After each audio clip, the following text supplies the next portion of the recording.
शिव महापुराण की कथा कहती है पुरुषोत्तम मास चालू हुआ है, अधिक मास चालू हुआ है। अधिक मास के महीने में शिव जी भक्ति और मुक्ति की कथा चल रही है। बहुत ध्यान से सुनना इस कथा। जब जीवन में तुम्हें लगने लगे कि तुम्हारे पास में लक्ष्मी की कमी हो रही है, धन की कमी हो रही है, संपदा की कमी हो, हर हर महादेव दोस्तों। मेहनत करना, कर्म को जागृत करना, परिश्रम पूरा करना, रात दिन एक कर देना, इधर उधर भटकना मत। किसी के कहने पे यहाँ मत जाना कि मैं इनको हाथ दिखा दूंगी, इनको पत्रिका दिखा दूंगी, इनको ये दिखा दूंगा, उनसे भभूति ले आऊंगा, उनसे बेल ले आऊंगा, उनसे नारियल ले आऊंगा तो मेरा काम हो जाएगा। ना ना ना, शिव महापुराण का कुमार खंड कहता है जब तुम्हारे यहाँ धन की कमी हो, अपने परिश्रम को बढ़ाओ, अपनी मेहनत को बढ़ाओ, अपने कर्म को बढ़ाओ, अपनी लगन को बढ़ाओ, अपनी एकाग्रता को बढ़ाओ। और साथ में शंकर जी के मंदिर में बेलपत्र हमेशा कब चढ़ाते हो? पहले तुम जल चढ़ाते हो, उसके बाद बेलपत्र चढ़ाते हो। पर जब तुम्हें लगने लगे कि मेरे घर में संपदा की कमी हो रही है, धन की कमी हो रही है, धन के पीछे क्लेश हो रहा है, पैसे के पीछे क्लेश हो रहा है, तो उस बेलपत्र को पहले चढ़ाओ और जो घर से जल लेकर आई हो तो बाद में चढ़ाओ। और जब तुम उस जल को बाद में चढ़ाओगे और बाद में चढ़ाने के बाद उस चढ़ी हुई बेलपत्र को अपने घर लेकर आओगी, रखो रात भर, फिर दूसरे दिन उस बेलपत्र को वापस लेकर जाओ, फिर नया बेलपत्र चढ़ाया, पुराना बेलपत्र वहीं छोड़कर आई, फिर नया बेलपत्र चढ़ाया, पुराना बेलपत्र वहीं छोड़कर आई। ये क्रम जो 21 दिन तक लगातार कर लेता है, 22वें दिन वो खुद कह सकता है कि मेरे घर में अब भगवान ने हाथ पकड़ दिया, मेरे घर में संपदा देना प्रारंभ। भाग्यशाली हैं आप सभी जो अधिक मास के, पुरुषोत्तम मास के इस पवित्र अवसर पर, मल मास के पवित्र अवसर पर आप सभी इस पवित्र कथा को श्रवण करने के लिए आए। और अधिक मास में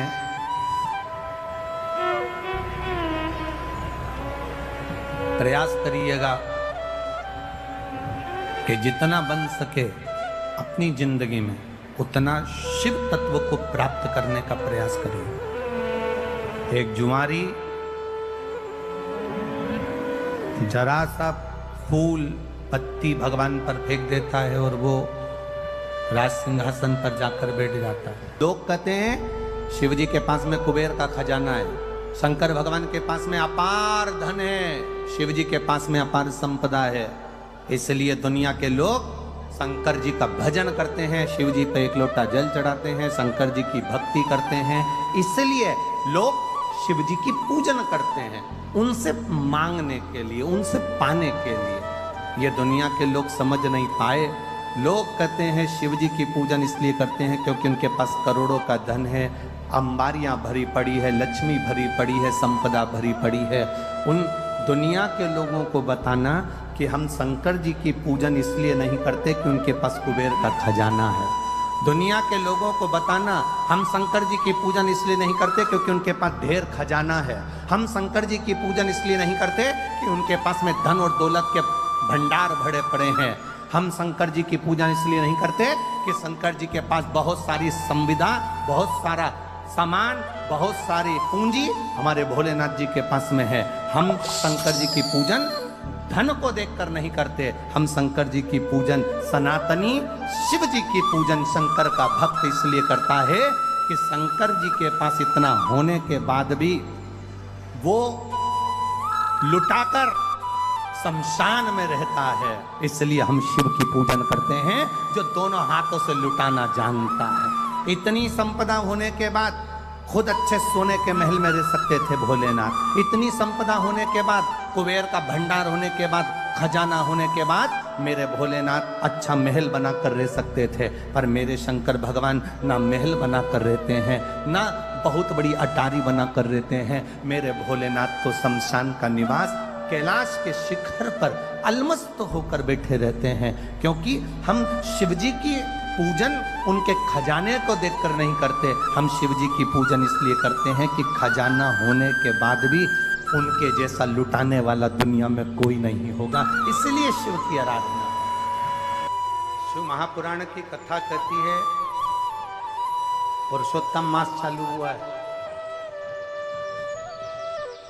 अधिक मास चालू हुआ है। 5 चीजें अधिक मास के महीने में शिव जी के लिए आप करिए।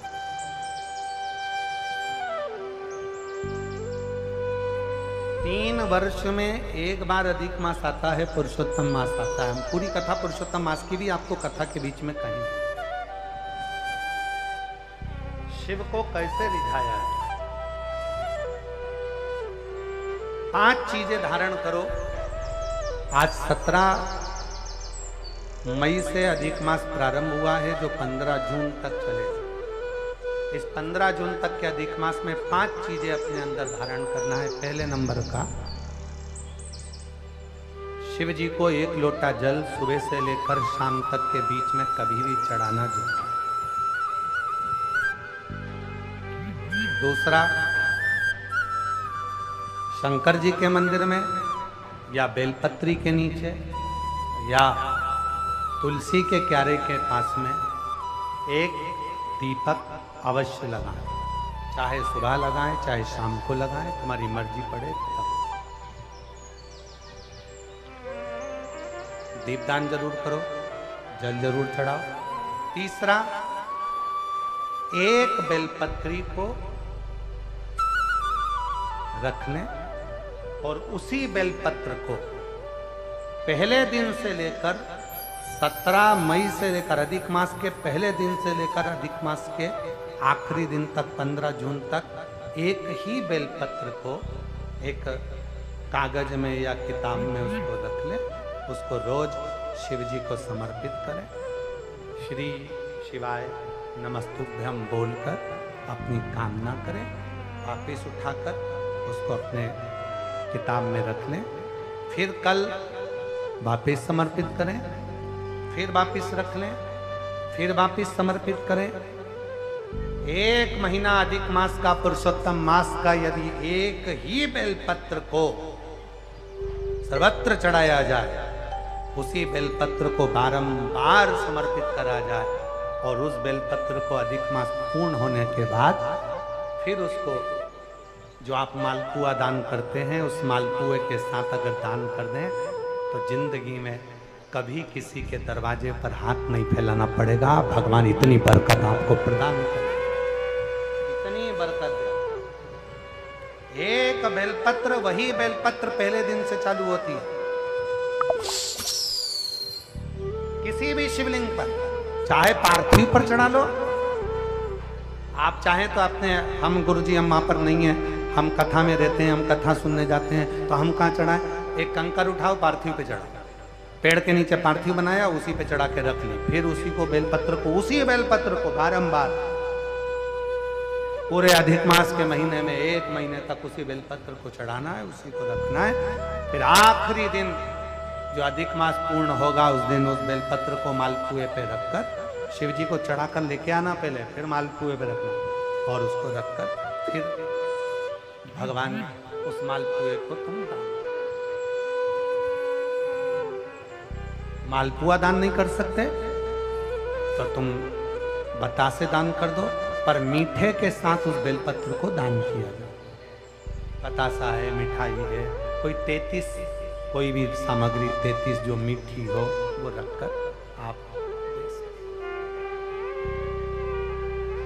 कभी किसी के दरवाजे पर कितनी भी मुसीबत आ जाए, कितना भी दुख आ जाए, कितनी भी तकलीफ आ जाए, कितना भी कष्ट आ जाए, कितना भी कष्ट आ जाए, आपको किसी के आगे हाथ नहीं फैलाना पड़ेंगे।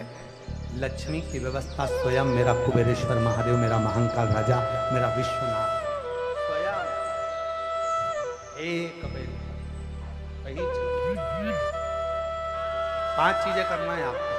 पहले नंबर पर जम के बोलो जल, दूसरे नंबर पर दीप, तीसरे नंबर पर पत्र, चौथे नंबर पर भगवान शंकर के मंदिर में नंदी के दोनों सींगों के बीच में से शिव के शिवलिंग का दर्शन।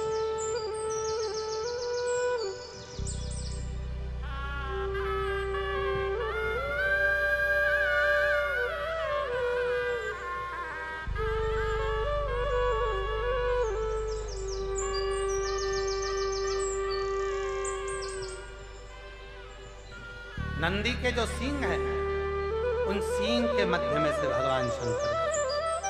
क्यों?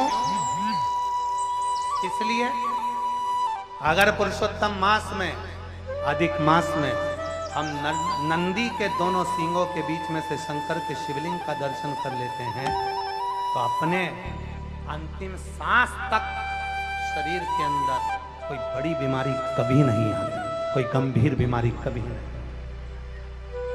क्योंकि ज्येष्ठा का अधिक आया है, ज्येष्ठा का जो अधिक होता है उसमें अगर सींग, दोनों सींगों के बीच में से शिव के शिवलिंग का दर्शन, शरीर में कभी कोई बड़ी बीमारी, ऐसी बीमारी नहीं आएगी जिसका इलाज है ही नहीं।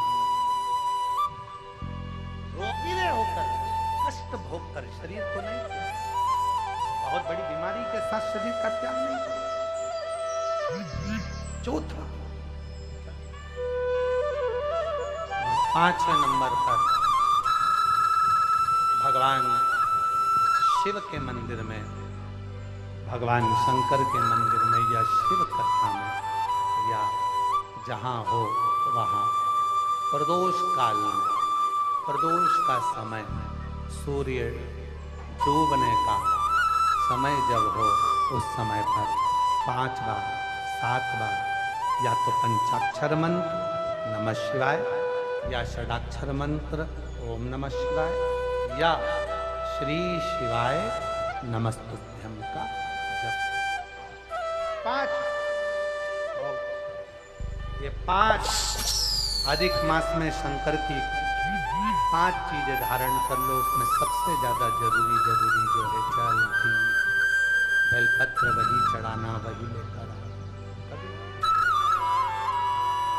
कभी।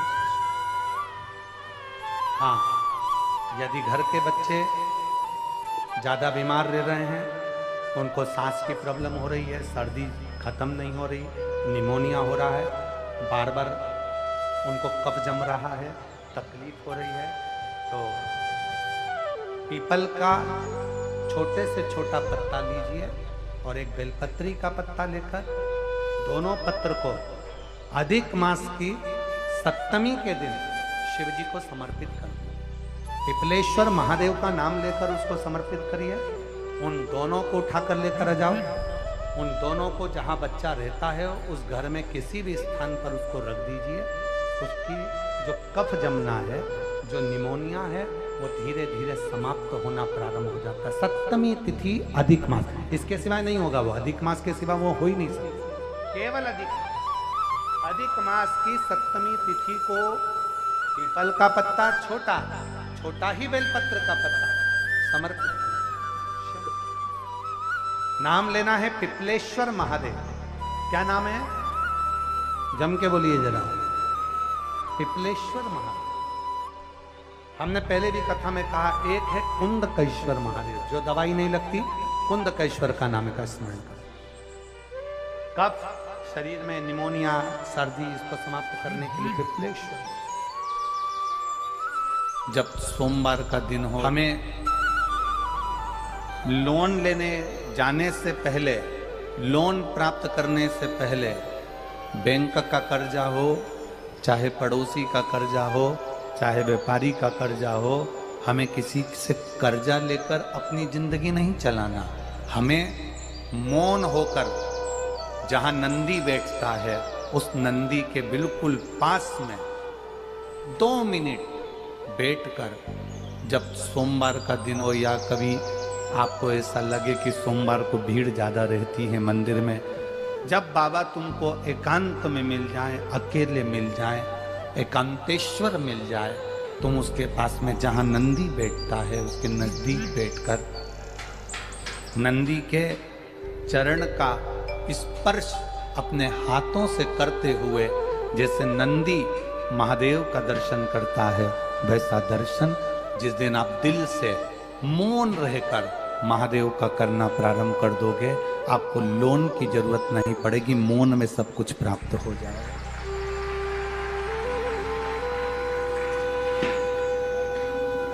आप मौन से सब कुछ प्राप्त कर सकते हो, मौन से सब धारण कर सकते हो।